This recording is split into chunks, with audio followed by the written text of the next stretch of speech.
All kinds of things happened to them. The official government policy became to apologize and pay reparations. Apology number one. Number two, rectify what you did wrong.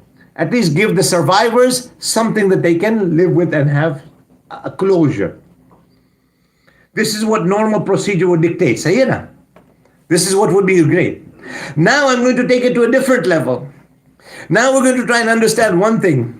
That the same way when something wrong happened in our own country of Canada, the government tried to make reparations and apologize for it.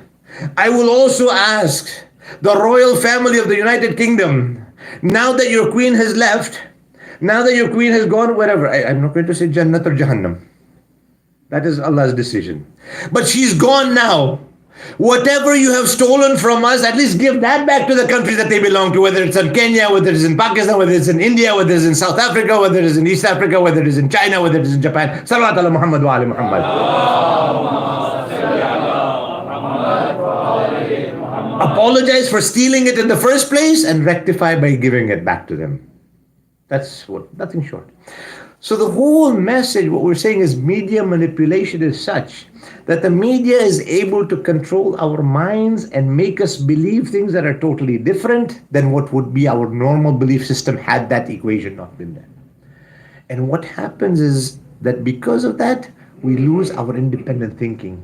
One of the things that the message of Abu Abdullah brought about, and you see the revolution of Imam afterwards, was to think for the sake of Allah subhanahu wa ta'ala and use the intellectual ability and the capacity that Allah ta'ala has given you for the sake of Allah subhanahu wa ta'ala. Do not be manipulated by the media. Do not be manipulated by anybody. Forget about the media. Anybody, even if it is your friend or your enemy, make sure you know what you are believing and whether that belief is number one, correct, and number two, it will get you closer to Allah subhanahu wa ta'ala or not. हर आदमी, हर बंदा, हर दोस्त और दुश्मन भी ये चाहेंगे कि आप उनकी बात मान लो, बाकी बातें रद्द कर लो. इस्लाम में कहते हैं कि अपनी इंडिपेंडेंट हुर्रियत सोच कर एक नतीजे पे आ जाओ. This is what the least we can do, because that's what the Imam taught us. The whole world was on one side, Abu Abdullah was alone. The message of Islam started like that. The Prophet came. I was talking about how the Prophet went through so many things, so many difficulties. We see how today, not only Iran, Lebanon, Afghanistan, Iraq, so many countries, Syria, suffering under this oppression. What for? To give you an example, did Rasulullah, when he started La ilaha illallah, bring an army, bring a sword, and said, if you don't believe in La ilaha illallah, you're khalas, you're finished? Did he say that? At the beginning in Makkah. 13 years he stayed in Makkah. 40 years of age he announced his Risala. Announced. 13 years he stayed in Makkah. Find me one, forget about sword, forget about safe. Did he even lift a twig to attack anybody? Today, look at the history of the Islamic Republic. Look at Iran's history. 30 plus years since the revolution, the Islamic Revolution. Had they attacked a single country? Have they sent their armies in a single country to invade and to attack? And yet, the most sanctioned country in the world. You will learn one thing. A statement of Amir al-Mu'mineen, Imam al-Muttaqeen, Ali ibn Abi Talib alayhi salatu wassalam. Mawla, when somebody went to him, he says, Ya Ali, I love you. Ya Ali, I love you. मैं आपसे मोहब्बत कर रहा हूँ. Imam का जवाब क्या था? Imam's reply was, be prepared for difficulties. If you say you love Ali, be prepared for difficulties. It's not going to be an easy path. It's not going to be an easy road. It's not going to be a bed of roses. There will be challenges. There will be difficulties. There will be thorns along the way. Because the problem with the dunya is when somebody stands up for haqq, when somebody stands up against batil, the way Rasulullah did, the way Amir al-Mu'mineen did, the way Hassan al-Mujtaba did, the way Abu Abdullah al-Hussein did, and every Imam after Imam Hussein, right up at Imam Sahib al-Amr, you will see that every one of those Imams had to suffer. And as a result of that suffering, most of them were shaheed up until our living Imam. It was not easy. And not only the Imam themselves. How many people were murdered, tortured, and killed alongside the Imam. Forget about then, even today, those who are followers of Ahlul Bayt. Ask the people of Bahrain what they are suffering. Ask the people in Kashmir what they are going through. Ask the people in Pakistan, Iraq, and Afghanistan what the Shias go through every Muharram, every Arbaeen, every time there is Azadari of Abu Abdullah. It didn't end over there. That will be the case to Zuhur Imam. Why? What have we done? Think about it.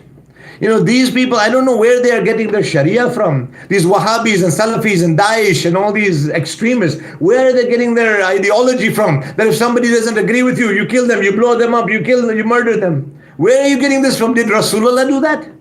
Did Rasulullah go to any of his opponents and say, I'm going to kill you just because you oppose me? Girls can't study. Women should be locked up in their homes. Where are you getting this Sharia from? This is not the Sharia of Mustafa sallallahu alaihi wasallam. This is the Sharia of some Abdul Wahhab whose mind was demented. And what happens? The world goes to their doorstep. We want your oil, we want your resources, we need this, we need that from you. Baba, where are your principles? If a president of a superpower goes and says, Mr. MBS, we need your oil, you know right away that the principles have been sacrificed, and that sacrificing of the principles will mean your whole country will be sacrificed and compromised. You have no courage. Where is your bravery? Where is your shujaat? What did Imam Hussein teach us? Make sure you stay on your principle. Doesn't matter whether you live or you don't live. You stand on the principle, and that is what Allah subhanahu wa ta'ala, the minimum of what Allah ta'ala expects for you. What have you got to fear? This is why a Shia cannot be scared with death. Because we know one thing. While we are living for the sake of Allah subhanahu wa ta'ala. We are living for the pleasure of Allah. And if we are killed, we are going back to the same Allah subhanahu wa ta'ala who sent us here. Salawat ala Muhammad. They were never able to scare us with death because they know we are ready for maut. We are ready to go on the battlefield. We have to stay on our principles. What did Rasulullah do? Did he fight anybody? What did Amirul Mu'minin do? Find me one battle, even if you look at the most dhaif of dhaif. Find me anything that says that Imam Ali fought against somebody without any aggression from their part. Find me one, even the most dhaif of dhaif narrations. Find me one point aspect of Imam Hassan in Mujtaba's life where he led a war against Muawiyah or anybody else that Muawiyah says we have to kill Imam Hassan.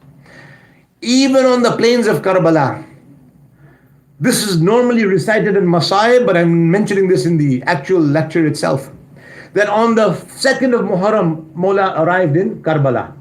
2nd of Muharram, right? You know the history. I don't want to go into details. This is something you know because my time is very limited. Believe me, I'm not going to take your time. I was just joking at the beginning. On the 4th of Muharram, what happened? 4th of Muharram, something very significant happened. Sheikh, you're not allowed to answer, please. Forgive me. Not that I don't love you. I love you very much. But this is for them to be tested. 4th of Muharram, what happened? They keep coming. The forces kept coming, yes, that is true. But something significant happened that also altered the course of Karbala. The Ahlul Bayt, when they arrived in Karbala, they had set up the tents right near the Furat. The 4th of Muharram, they were moved away from the Furat to almost 1 or 2 kilometers away from the Furat. Those of you who have been for Ziyarah will know this. Some of the people who were with Mawla refused. They said, Mawla, why should we move? We were here first. Including Ali Akbar alayhi salam, Abul Fadl Abbas, they all said, Mawla, we were here first. We have the right of the river. We have the right to stay here. The river is long. It's not koi choti moti koi bahar nahi hai. Badi jagah hai. Pani sab ke liye kafi hai. Imam says, no. We will not be the aggressors. We will move. Imam didn't want to be the aggressor. See? Imam would have been fully justified. 7th of Muharram, water and food is stopped. Road to the Furat is cut off. Even then, Imam says, we will tolerate it. We have enough food and supply for at least some amount of time. Imam didn't fight. On the day of Ashura, on Subh Ashur, Umar Asad calls all of his people and says, bear witness, I am firing the first arrow. In those days, in the Arabian Peninsula, when you wanted to start a war, you fire, whoever fires the first arrow, they are the instigators of the war. He says, now he tells them, be witness, I am firing the first arrow. I am starting the war on the day of Ashura. Mawla was defensive. The entire I'm trying to come to a point that I hope you understand, inshallah. So the Imam, and this was the policy of all of the Imams, because the Holy Prophet had said something very unique, very special. The Prophet had said, Awwalona Muhammad, Awsatona Muhammad, Akhirona Muhammad, Kullana Muhammad, Hamara Pehla Muhammad hai, Darmiyan mein bhi Muhammad hai, Hamare Akhir bhi Muhammad hai, Hum sab ke sab Muhammad hai, jo Pehla Muhammad karega, wo Akhiri Muhammad karega. अगर इमाम Hasan Mujtaba Karbala मोहल्ला में होते तो वो जंग करते हैं यजीद के खिलाफ, और अगर इमाम हुसैन अबा अब्दुल्ला यहाँ पे माविया के सामने होते तो वो सुलह करते हैं. There's no difference in the Imam's policies. Whatever the rule of Allah subhanahu wa ta'ala is, the Imam will do that. So whatever the first Imam does, the last he will do. Whatever the second one does, the 11th will do. There's no difference in the Imams. So the question arises, why are they against us? Why do they hate the Shia? Why do they want to... Saddam Mal'oon's famous statement when he put in the Intifada of 91, those who had been to Ziyarah, they used to see the sign in the Haram of Abul Fadl al-Abbas and in the Haram of Abu Abdullah. What was the sign? What was the slogan? La Shi'ati ba'd al-yawm. No Shia after today. Mr. Saddam, this was not just your quotation. This was not just your policy. This was the policy of Banu Umayyah. This was the policy of Banu Abbas. This is the policy of Bani Saud. This is the policy of Bani Khalifa. This is the policy of all the tyrants from the time of Banu Umayyah till today, and from today till the day of Qiyamah. Salawat ala Muhammad wa ali Muhammad. La shi'ati ba'd al-yawm. We don't want Shia after today. You've tried that. But look at the mu'jiza, look at the miracle of Mawla, look at the miracle of Muhammad and Ali Muhammad, that every year you keep saying, La Shiyati Ba'd al-Yawm, your policy is La Shiyati Ba'd al-Yawm, we'll kill them, we will behead them. How many people have been beheaded in Saudi Arabia? How many people? Hijaz, astaghfirullah, don't call it Saudi Arabia. How many people are killed in Bahrain? How many people are in prison in Afghanistan and Pakistan for no other sin than being a Shia? How many people are deported and arrested and jailed in the United Arab Emirates, including a free city like Dubai? Shias, just because you are a Shia. Huh? And yet, tortures are there, imprisonments are there, bombardments are there, bomb blasts are there, and yet the Shia community is growing and growing. This is the mu'jiza of Abu Abdullah al-Hussein alayhi salam.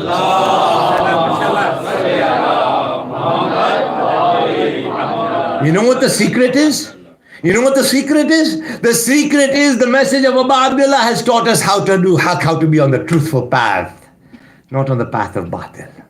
Batil will come and go. Batil will come and go. Empires will come and go. Big tyrants and big oppressors will come and they'll be gone. The Fir'auns and the Namruds, the Shaddads and the Bani Sauds, the Ali Umayyah and Ali Abbas will come and go. But the message of Abu Abdullah, the message of truth, and the message of Muhammad and Ali Muhammad will continue to grow until, inshallah, one day when the Imam returns, it will be the message that the only world will follow. This is because it is haqq. And Allah has said, قُلْ جَاءَ الْحَقِّ وَزَهَقَّ الْبَاطِلِ إِنَّ الْبَاطِلَ كَانَ زَهُوقًا. The truth has come. Batil is meant to be vanished. It's meant to be annihilated. It's not meant to stay. But now our imtihan is, how did we understand it and how did we stand up for it? Were we manipulated by these medias? Were we manipulated by these forces? Did we see, okay, the majority is here. I want to save myself. What will happen to my family? What will happen to me? I might have to go through this difficulty. I might have to go through that difficulty. Believe me, I was actually in an interview once and I told them something. I want to share something with you. Inshallah, you will permit me. Ijazat hai na aapki? Okay, our neighbors, much of the superpowers population, how much is it? 360 million? Aisa kuch hai na? 360, 360 million people. Today, if you asked an average American or even a North American that you have got 360 million people, tell me, who do you look up to? Who is the person that you want to be like? Who do you emulate? Who do you want to follow? Who do you see as your example in your life? What will they say? I want to be like Batman or Superman.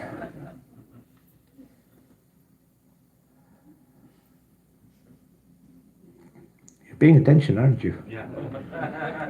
The girls will say, we want to be like Wonder Woman or this or that. I said, 360 million people, and you don't have somebody that you can look at their life. And some other people say, no, no, we like that movie star, we like that actor, we like that actress, or we like this. And you know what ends up happening? I've had youngsters come to me in tears. In tears, Sheikh, there's a problem. Sheikh, there's a problem. I said, what's the problem? I thought something serious happened. Are you okay? Yes, my idol, the one I used to love and I used to follow so much, they got arrested because of drugs. They got caught DIU, driving under influence. They were arrested because of child molestation.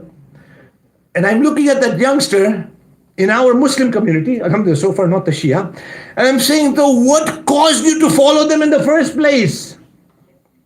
What caused you? Oh, they were so popular, they were a singer, they were an actor, they're a good actress, they were this and that. I said, all that good, you see what it got you? It caused you to be depressed. Unki to baat chhod do, wo to depression mein chale jaye, jahannam mein chale jaye, tumhara to kya haal ho gaya hai? What happened to you? And then we look at the Shia community. We have got also about 300 million people. The last figure I checked was about one fourth of the Muslim world. 1.1 billion Muslims, so about 300 million, 300 million Shias.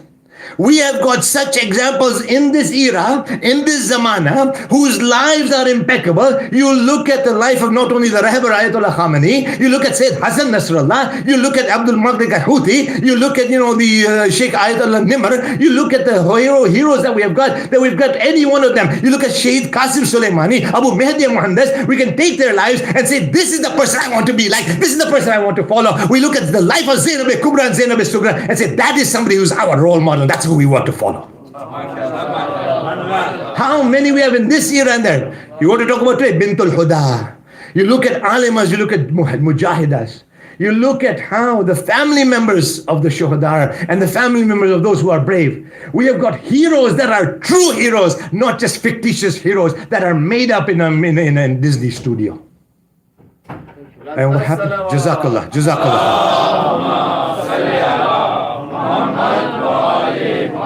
Why are we why are we going the wrong path? Why are we looking at role models outside when we have got such heroes and such lights, shining, illuminating lights in our own community today, who are brightening the world and who are showing us, this is how Abu Abdullah Hussein lived, this is how you can live as well. This is how we live, this is how you can live. Take a look at their lives. You notice I didn't even mention any of the other Maraja. You look at their lives in their simplicity. You look at Ayatollah Bashir Najafi, Ayatollah Sayyid Sistani, you look at Ayatollah Nasir Makarim, you see Bashir Najafi, you look at Muhammad Ishaq Fayyad, you look at the Marhumin who have passed away, how their lives were. Following the Seerah of Amirul Mu'mineen, not popularity. It doesn't matter how popular or unpopular they are. They are following the Seerah of Amirul Mu'mineen, they are following the Seerah of Rasulullah sallallahu alaihi wasallam. Today, these ideologies have spent countless hours attacking Islam on so many social fronts, so many social ways. They say, Islam does not give rights to women. This is their most famous, this is the most popular accusation against Islam. And as a result, they use who as an example, as who's like, look at how you in Afghanistan under the Taliban, women can't go to school, they cannot go to work, they need a male chaperone if they want to go shopping. Up until this recent era in the Hijaz, women were not allowed to drive a car alone, they were not allowed to be. But where are you getting the Sharia from? And the person who allowed them to drive, he's now a hero. Oh, a proponent of women's rights, a proponent of women's rights. Baba, you were the proponent of women's rights? Or was Rasulullah the proponent of women's rights? Look at the life of Khadija Tahira, salamullahi alayhi. Allahumma salli ala Muhammad. हमारी जान कुर्बान बीबी खदीजा के लिए. Who was she? Was she not one of the most dynamic, brilliant women of her time? Where did Rasulullah say, oh, now that you are marrying me, you have to be locked up in your house, you can't go to school, you can't teach, you can't do anything? Darwaza band kar liya tha Rasulullah. Bibi Khadija's status, position was such. Yahan se, if you were to count from here to Chatham, how many kilometers is it? How many? 70 kilometers. Chatham, I'm not sure. The farther one. 55 kilometers. Does anybody here, if you do, please just let me know. Do you have enough cars alone? I'm not talking about Majma, I'm just one of you, who have enough cars that can make a line from Windsor to Chatham? Do you have that many? No, yeah, Papas? No, are you sure? Mohsin bhai, you know your community. Bhai, aap log gareeb ho, mashallah. Bibi Khadija, salamullahi alayha, had enough camels that she could make a line from Makkah to Medina, 220 kilometers. And if you want me to give you my young brothers who are here and my sisters are on the other side, if you want to give you an example of what this means, it means that you have a lineup of BMWs, Mercedes, and good Toyota Camrys, and whatever else you have. And I'm not mentioning any Kias or Hyundais because I used to have it as well, so please forgive me. That was my first car as well. But you can imagine that these elitist cars from, for example, Makkah to Medina, or in today's terminology, twice the distance, or three times the distance, sorry, from Windsor to Chatham or Chatham Kent, and as a result, her status was such that there was, forget about women, there was no man as rich as Khadija Tahira. औरतों को तो छोड़ दो, कोई मर्द ऐसा नहीं था जो आज के जमाने इसको बिलियनियर कहा जा सके. मिलियनियर की बात नहीं करो, बिलियनियर की बात करो. Or I think they would say billionaires, millionaires. They put the S in the ESS, right? This was a station of Hazrat Khadija. How did she get there? Because she did not inherit it. Don't think that, oh, isko to virasat mil gaya tha. She inherited, no. She inherited a little bit from her father, as her other sisters did, but she had a brilliant mind. She was an educated lady. She was a lady who was a businesswoman whose decisions were so brilliant and bright that she was able to grow her business into a way that it had become. But you know what the difference I wanted to make was? I wanted to mention? Because you see, they say women should be locked up, women should not drive, women should not go to school. Hazrat Khadija made these wise business decisions. If somebody was illiterate, did not go to school, how would they make these decisions? If somebody was not allowed to go out, Allahu Akbar, how did they make these decisions? And then she imparted these values in a short amount of time, because she had died very soon after Hazrat Fatima Zahra Salamul Hayy. She, Allahumma, Jazakallah. She imparted these values, this intelligence from herself to none other than her daughter, her only daughter, Fatima Zahra Salamullahi alayha. Allahumma salli. Allahumma salli. You know, sadly, we, even as followers of Fatima Zahra alayha salatu wasalam, we are not fully aware of her life. She had established a social network that till today can be an emulation source for our community, not only our sisters, but even for us. She had established, you know, they talk about macroeconomics and microeconomics, and how they talk about, economists talk about self-sustainability. The whole slogan of give a man a fish, feed him for a day, teach a man to fish, feed him for life. You've heard that, right? आप सुन चुके ना? ऐसी कहावत है कि जो हर एक जानता है. You give a man a fish, you've just fed him per day. Hazrat Fatima Zahra's policy was teach them to fish. Yani she had established a social network where widows, orphans, and divorcees were able to have a sustaining project whereby they would be able to earn their livelihoods, make sure that they would not be dependent on somebody who will take advantage of them. Subhanallah. This was nothing short of economic brilliance. Today, go to so many parts of the world, including the Western world. See how many, may Allah protect all of your mothers, your daughters, your sisters, your family members. How many people get taken advantage of, how many women's izzat gets compromised when somebody in their family dies, when the husband passes away. They have to go to that doorstep, they may have to go to that doorstep, they have to go to welfare, they go to... What happens? You know that. I don't want to go into detail from Mimbar-e-Rasool. Hazrat Fatima Zahra alleviated that by making sure that they were there. You see, people often ask, why did Fatima Zahra go after Fadak? Why was she insisted on Fadak? Why did she go to the Khalifa to demand Fadak? This was not just a piece of land or property that she was talking about. This was not just land that she was asking for. Even when people ask us, why are you fighting for Palestine? Why are you standing up for Kashmir? What is the price? It's a piece of land. Leave it. Jane do. Aisi baat nahi jane dene ki. This is a matter of principle. And this is a matter that the enemies have understood why they took Fadak, and we ourselves are wondering, why did she go for Fadak? It was a piece of land that was not only self-sustaining, it would make sure that there would be no needy widow or orphan or divorcee in the entire city of Medina. This was her brilliance, to make a social infrastructure, to provide social, what they call safety nets for the ladies of Medina and surrounding area. This is a part of Fatima Zahra alayhi salam we don't talk about, we don't know, we don't even realize it. All we hear about is, oh no, she was the Lady of Light, she was the Sayyidat Nisa al-Alamin. Yes, but Allah Ta'ala made sure that we understand that when we follow the Ahlul Bayt, there are multi-dimensions in the Ahlul Bayt that are examples for us in this dunya as we go to the Akhirah. Salawat ala Muhammad wa ali Muhammad.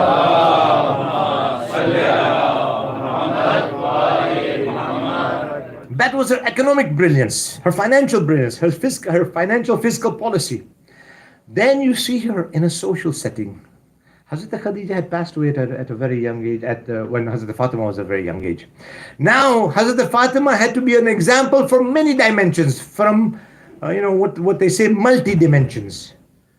As a daughter, how she took care of her father. Took care of him so beautifully.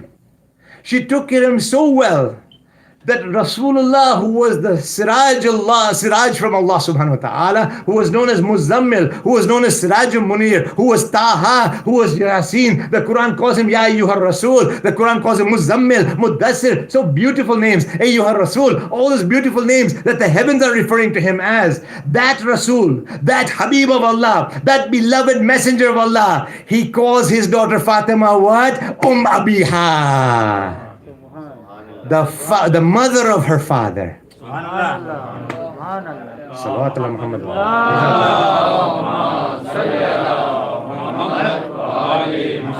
The Rasul of Allah, Khair Khalki, the greatest of Allah's creation, is calling his daughter Abiha, that she is my mother. Abiha, the mother of her father. Why? She took care of him. She looked after him. She ensured that no harm came to him. She loved him. She cared for him. When he would go on the battles and he'd be injured, she would be there with her handkerchief, making sure that he was not in pain. She was a nurse to him. She was a mother to him. She was everything to him. Fatima Zahra. Then you look at her as a wife.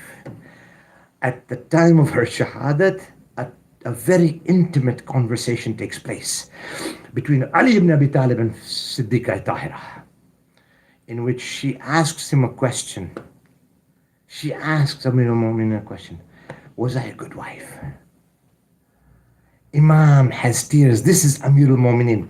This is Fateh Khaybar, Fateh Uhud, Fateh Khandak. This is the one who was the bravest of the brave, whose name evoked bravery in the minds and the hearts of the enemies. This is the sword of Allah subhanahu wa ta'ala. This is the hand of Allah subhanahu wa ta'ala. This is the greatest of Allah's soldiers. Fatima is asking him, was I a good wife to you? I don't need to say anything except our young brother recited Hadith Qissa. The love that Bibi Fatima showed him and the love that Amirul Mu'minin showed her. Assalamu alayki ya bint Rasulullah. He didn't say Assalamu alaykum Fatima. Bint Rasulullah. He tells her, you have been the ideal wife. I have nothing but tears to give you at this time. And then he asks her as well, was I a good husband to you? Don't think it's just one way. He asks her the same question. She says, Ya Ali, you are the greatest husband that one wife could ever have. As a wife, she was there. Then you look at her as a mother, and you see how Hassanain were brought up. How the channels, that same transition that she got from Khadija Tahira was now being transferred to her sons Hassan and Hussein and her beloved daughters Zainab and Kulthum. You see the transfer of that responsibility, the characters, the akhlaq, the nobility. It's a chain. It continues. And you see one thing, in the history of the Ahlul Bayt, you find Hazrat Fatima Zahra, you look at her as a daughter, you see a prime example, how she treated the Prophet. You see her as a wife, how she dealt with Amirul Mu'mineen. You see her as a mother, how she dealt with Hassan and Hussein, Zainab and Kulthum. But there was one door Allah did not give her. There was one door that Allah Ta'ala kept closed. I'm saying this in my terminology, Shaykhuna, forgive me, I'm not saying it in disrespect. I'm saying this from my colloquial perspective. One doorway that was not open for her. And there was a reason for that as well. There's a very important reason. I wish I had the time to explain it. The door of sisterhood. How a sister needs to behave with her brother. Hazrat Fatima did not have that door opened. Like I said, there was a reason for that. There's a maslahat of Allah subhanahu wa ta'ala. Had that door been opened, there would have been a whole bunch of claimants. The same way that people say that, oh, Rasulullah had 3 other daughters. Why are you only talking about Fatima Zahra? He had Zainab and Kulthum and Ruqayya, and he had this and he had that, and he had other sons, he had adopted sons. Why are you only talking about it? There was a reason why Allah Ta'ala didn't want to keep that door open. Now, how does one understand what the relationship between a brother and sister should be? This is where the transition takes place, where Hazrat Fatima Zahra is training none other than Zainab Kubra how to live her life, filling that one gap that was remaining, the gap of a sister. Jazakallah.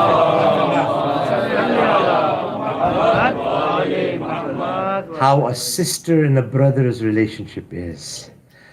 Abu Abdullah announces, I'm leaving Medina.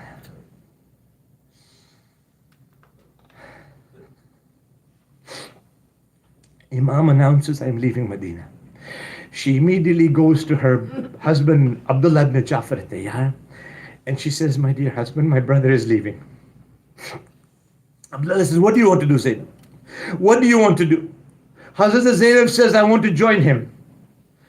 Imagine, without even an iota, without even missing a beat, Hazrat Abdullah ibn Ja'far at-Tayyar says that, oh Zainab, not only did he give her permission to go, he says, take on and Muhammad. When the challenge comes, when the difficulties become severe, sacrifice one son on your behalf and sacrifice one son on my behalf. On and Muhammad were given by Abdullah ibn Ja'far at-Tayyar to Hazrat Zainab that this will be our sacrifice for your brother.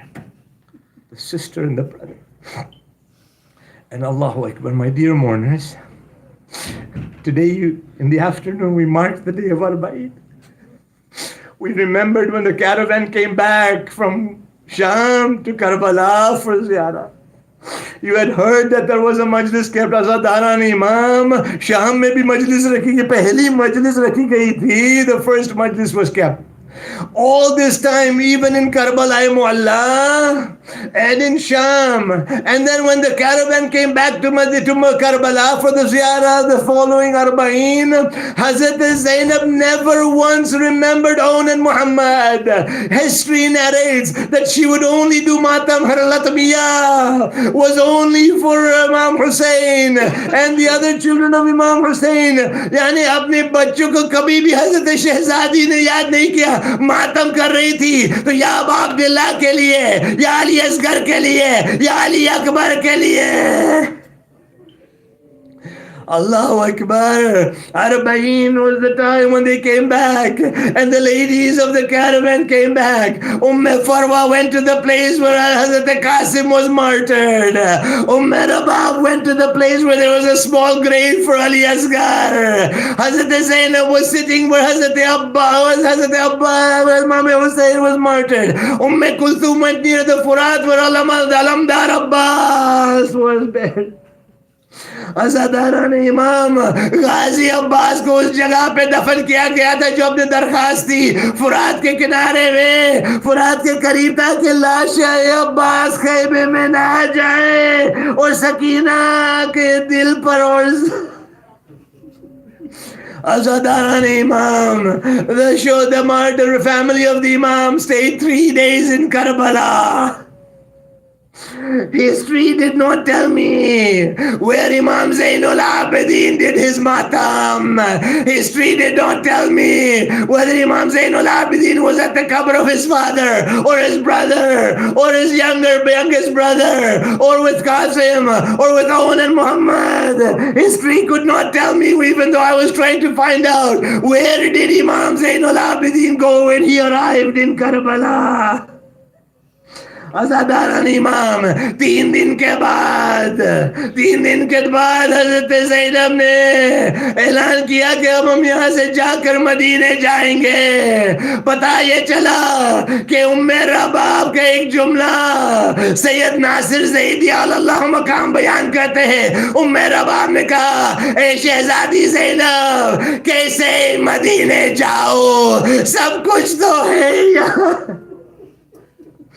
The caravan with great difficulty leaves Karbala. They say Khuda Hafiz. They bid farewell to Jabir ibn Abdullah Ansari, who was the first Zawar of Abu Abdullah. They are going towards Medina. Allahu Akbar. I cannot finish the bayan. I cannot finish what had happened. When they were about to reach Medina, Bashir goes and announces, Ala Qutil al Hussein bi Karbala. Hussein mare gaye the Karbala mein. He announces the family of Hussein has come back and Hussein has been martyred. A young boy is holding his grandmother's arm. एक छोटा बच्चा दादी के हाथ पकड़कर जब ये ऐलान सुना तो बाद दादी के हाथ छोड़ दिया. He leaves the hand of his grandmother. He comes running towards Bashir and he says, Bashir, what did you say? Bashir says, I said that Hussein has been martyred. The family of Hussein, the orphans of Hussein have come back. The widows of Hussein. And the young boy says to Bashir, you are not telling the truth. झूठ बोल रहे हो. ये सच्चाई नहीं है. Bashir ने कहा, मैं बता रहा हूँ कि Hussein को शहीद किया गया है. And the young boy says, no, you are not telling the truth. अरे, how can you say that? The young boy says, because my father Abbas was with them and nobody could have hurt my uncle Hussein. जब तक मेरे वालिद अब्बास थे कोई किसी की जरूरत नहीं थी मेरे चचा हुसैन को कुछ भी. हुसैना, बशीर ने जवाब दिया, ए बेटा फजल, ए फजल, तुम्हारे बाप को भी शहीद किया गया था. बाप के नाम भी तारीख में आ जाएंगे. दोनों बाजू भी बाबा चचा के लिए कुर्बान कर दिए.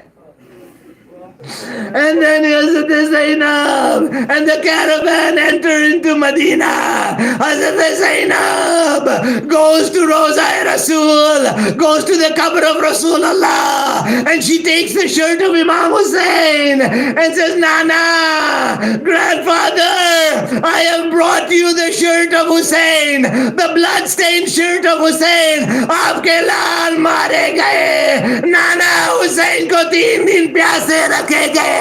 नाना, हमारी चादरें छीनी गई. नाना, हमें जिंदान में रखा गया. हमारे हाथों में हथकड़ियां, पाँव में बेड़ियां. Oh my grandfather, they killed your beloved Hussein. I have brought you his shirt and I am giving you condolences for your Hussein. Ya Hussein. وسيعلم الذين ظلموا أي منقلب ينقلبون. إنا لله وإنا إليه. ماتم حسين. يا حسين يا حسين يا حسين يا حسين. किए हैं शिम्र ने दो कत्ल एक खंजर से. किए शिम्र ने दो कत्ल एक खंजर से. लहू हुसैन का पहुंचा बहन की चादर से. किए हैं शिम्र ने किसी ने बालों से पकड़ा कोई उठा के चला. किसी ने बालों से पकड़ा कोई उठा के चला. सरे हुसैन को मारा किसी ने पत्थर से. किए हैं शिम्र ने गरीब ज़हरा वहीं रोते रोते मर जाता. गरीब ज़हरा वहीं रोते रोते मर जाता. बहन उठा के न लाती जो लाश अकबर से किए हैं शिम्र ने, लबे हुसैन पे हंस हंस के मारता था छड़ी, लबे हुसैन पे हंस हंस के मारता था छड़ी, यजीद खेल रहा था हुसैन के सर से, किए है शिम्र ने दो कत्ल एक खंजर से, लहू हुसैन का पहुंचा बहन की चादर से, मौला हक इमाम या हसन या हुसैन या हुसैन या हुसैन या हुसैन या हुसैन या हुसैन या हुसैन या हुसैन या हुसैन या हुसैन या Hussain Hussein, ya Hussein. Give yourself space for Hussein, Hussein, ya Hussein. Hussein, ya Hussein.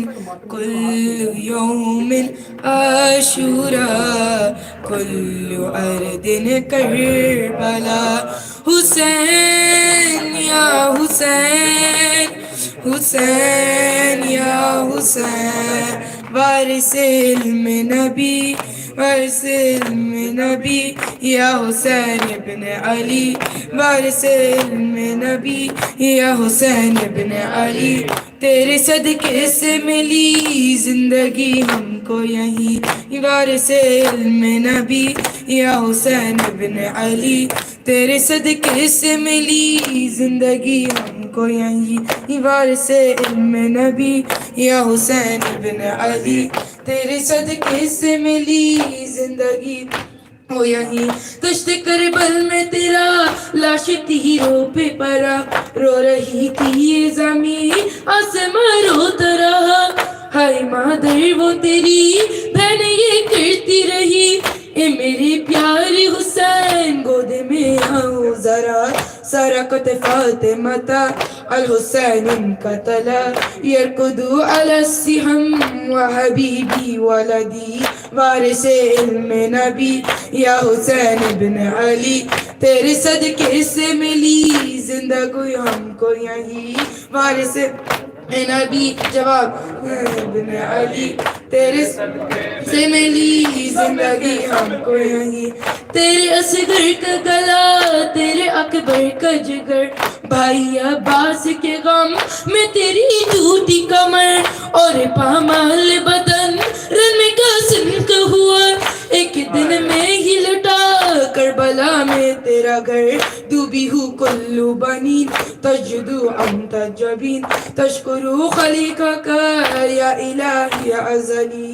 वारिस इल्म नबी या हुसैन बिन अली तेरे सदके से मिली जिंदगी हमको यहीं वारिस इल्म नबी या हुसैन बिन अली तेरे से मिली जिंदगी हमको यहीं रन में तलवार बिना आए अब्बास अली हर तरफ हमला हुआ मश्क पानी बिछ दी आंखें में तीर लगा और बेवस्त हुआ वो दोनों बाजू जो कटे के गिरा अस पे जरी वह हुआ कुल्लो वफा यसरकु बर व समा सकत बास जरी में निशान का शबी वारिस इल्म नबी या हुसैन बिन अली तेरे सदके जिंदगी हमको यहीं वारिस नबी या हुसैन बिन अली तेरे सदके से जिंदगी हमको यहीं हाय बेशीर तेरा बेज़बा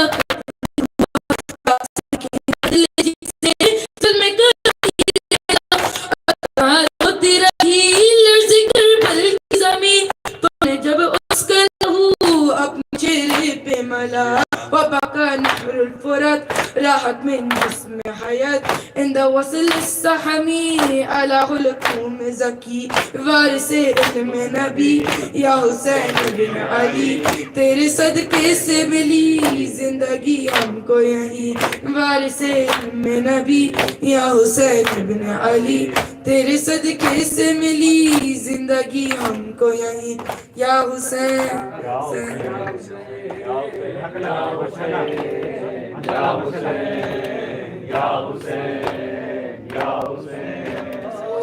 के कातिल ने है मारा बाबा हम मुझे आपके कातिल ने है मारा बाबा हर तमाचे पे सकीना में हर तमाचे पे सकीना ने पुकारा बाबा जब मुझे आपके कातिल ने है मारा बाबा मुझे आपके कातिल ने है मारा बाबा मुझे बालों से पकड़ कर है तमाचे मारे मुझे बालों से पकड़ कर है तमाचे मारे मैंने सरशम से मांगा जो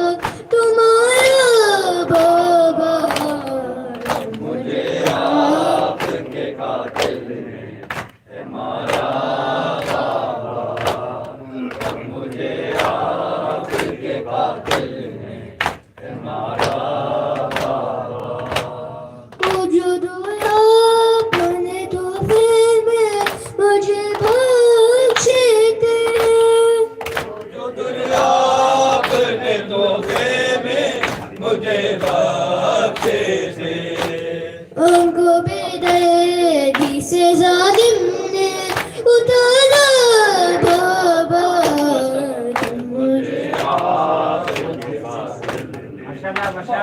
हसन या हुसैन या हुसैन या हुसैन या हुसैन या हुसैन या हुसैन या हुसैन या हुसैन या हुसैन या हुसैन या हुसैन या हुसैन या हुसैन या हुसैन या हुसैन या हुसैन या हुसैन या हुसैन या हक इमाम या हसन या हुसैन शुरू करो या हुसैन उठ वेख के तेरियां बहना उजड़ गया बीरा गाजी उठ वेख के तेरियां बहना उजड़ गया बीरा गाजी उठ वेख के तेरियां बहना उजड़ गया बीरा गाजी उठ वेख के तेरियां बहना उजड़ गया बीरा गाजी उठ वेख के तेरियां बहना उजड़ गया बीरा गाजी उठ वेख के तेरियां बहना उजड़ गया बीरा गाजी उठ वेख के तेरियां बहना उजड़ गया बीरा तेरे बाजो कैदला हो गया साढ़े साढ़े गए कैमे अज मुक गए बाल बिरा गाजी उठ वेख के तेरियां बहना उजड़ गया बीरा गाजी उठ वेख के तेरियां बहना उजड़ गया बीरा गाजी उठ वेख के तेरियां बहना उजड़ गया बीरा गाजी उठ वेख के तेरियां बहना उजड़ गया बुलाया तैनू चादर दे लेन वेले पर मैं ते बुलाया तैनू उस वेले रण पाउंदी रही मैं गाजी गाजी कह के अर्शा तो माज़हरा गाजी उठ वेग तेरियां भैना उजड़ गया वीरा गाजी उठ वेग तेरियां भैना उजड़ गया वीरा गाजी उठ वेग तेरियां भैना उजड़ गया वीरा मैं ते बुलाया तैनू चादर दे लेन वेले पर मैं ते बुलाया तैनू उस वेले बन पाउंदी रही गाजी गाजी कह के अर्शा तू माज़हरा गाजी उठ वेग तेरियां भैना उजड़ गया वीरा गाजी उठ वेग तेरियां भैना माशाअल्लाह वीरा गाजी उठ वेग तेरियां भैना उजड़ गया वीरा गाजी उठ वेग तेरियां भैना उजड़ गया वीरा गाजी उठ वेग तेरियां भैना उजड़ गया वीरा कुलसूम ने जदों दा तेरी मौत बारे सुने आए कुलसूम ने जदों दा ओ उजड़ी वैन हो गई अजमल गया पुत्र मेरा गाजी उठ वेग तेरियां भैना उजड़ गया वीरा गाजी उठ वेग तेरियां भैना उजड़ गया माशाअल्लाह गाजी उठ वेग तेरियां भैना उजड़ गया वीरा गाजी उठ वेग तेरियां भैना उजड़ गया वीरा की हाल मैं सुनावा तेरी लाडली सकीना दा की हाल मैं सुनावा रो रो के ना तेरा लैंदी जदों देख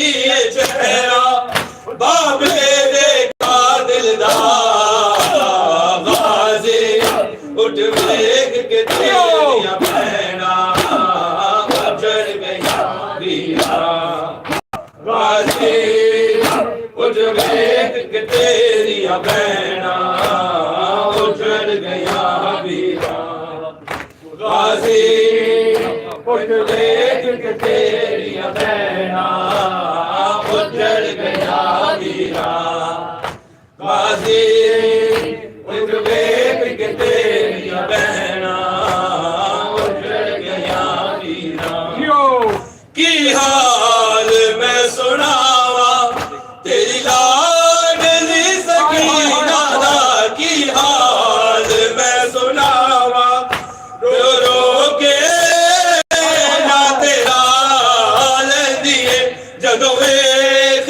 दिल चेहरा देखा दिलदार गाजी उठ वेग तेरियां भैना उजड़ गया वीरा गाजी उठ वेग तेरियां भैना उजड़ गया वीरा गाजी उठ वेग तेरियां भैना उजड़ गया वीरा मैं ते भुला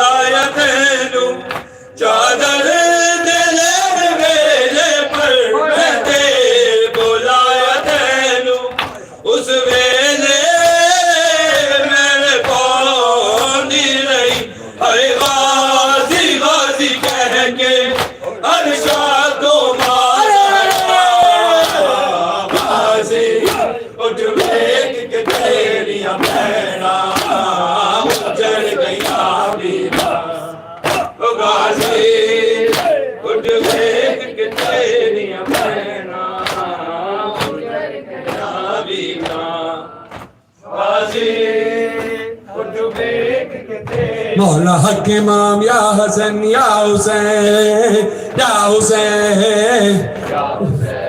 वो आबिदे बीमार था, चलने से जो लाचार था, और शाम का बाजार था,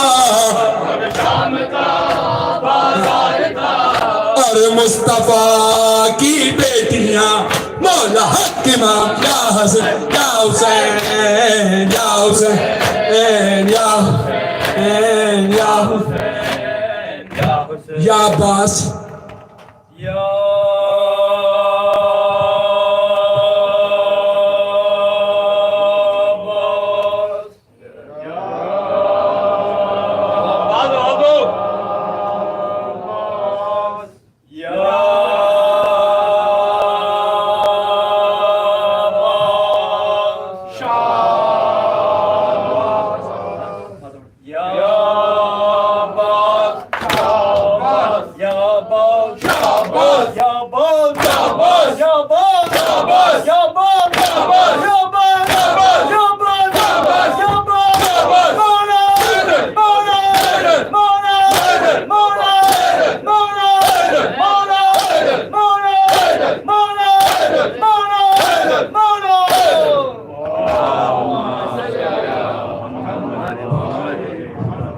ज़ियारत अरबाईन।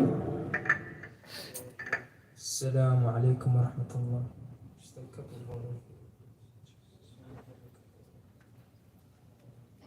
अस्सलामु अलैकुम या अबा Abdullah.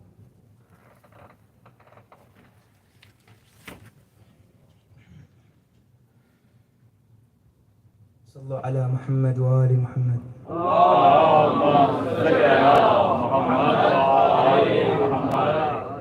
A second one, please.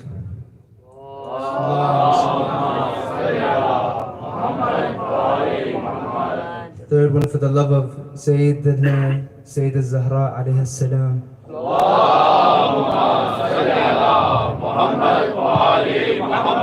بسم الله الرحمن الرحيم. السلام عليك يا أبا عبد الله، السلام عليك يا ابن رسول الله، السلام عليك يا خيرة الله وابن خيرته، السلام عليك يا ابن أمير المؤمنين وابن سيد الوصيين، السلام عليك يا ابن فاطمة سيدة نساء العالمين، السلام عليك يا ثار الله وابن ثاره والوتر الموتور، السلام عليك وعلى أرواح التي حلت بفنائك، عليكم مني جميعا سلام الله أبدا ما بقيت وبقي الليل والنهار. يا أبا عبد الله، لقد عظمت الرزية وجلت وعظمت المصيبة بك علينا وعلى جميع أهل الإسلام، وجلت وعظمت مصابتك في السماوات على جميع أهل السماوات، فلعن الله أمة أسست أساس الظلم والجور عليكم أهل البيت، ولعن الله أمة دفعتكم عن مقامكم وأزالتكم عن مراتبكم التي رتبكم الله فيها، ولعن الله أمة قتلتكم، ولعن الله الممهدين لهم بالتمكين من قتالكم. برئت إلى الله وإليكم منهم ومن أشياعهم وأتباعهم وأوليائهم.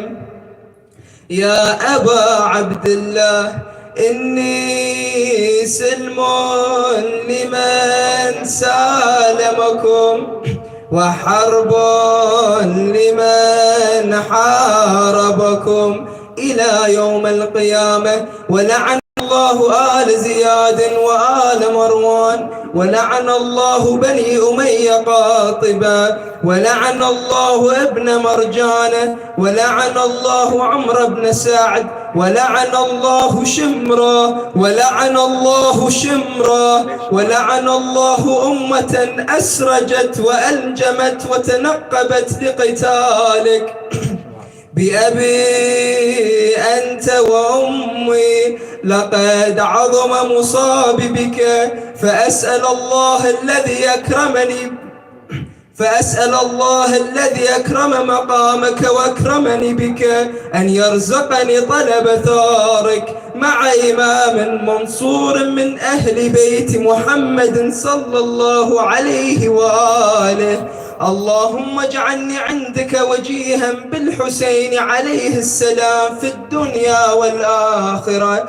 يا أبا عبد الله، إني أتقرب إلى الله وإلى رسوله وإلى أمير المؤمنين وإلى فاطمة وإلى الحسن وإليك بموالاتك وبالبراءة ممن قاتلك ونصب لك الحرب، وبالبراءة ممن أسس أساس الظلم والجور عليكم، وبروا إلى الله وإلى رسوله ممن أسس أساس ذلك وبنى عليه بنيانه وجرى في ظلمه وجوره عليكم وعلى أشياعكم. برئت إلى الله وإليكم منهم وأتقرب إلى الله ثم إليكم بموالاتكم وموالاة لوليكم وبالبراءة من أعدائكم والناصبين لكم الحرب، وبالبراءة من أشياعهم وأتباعهم.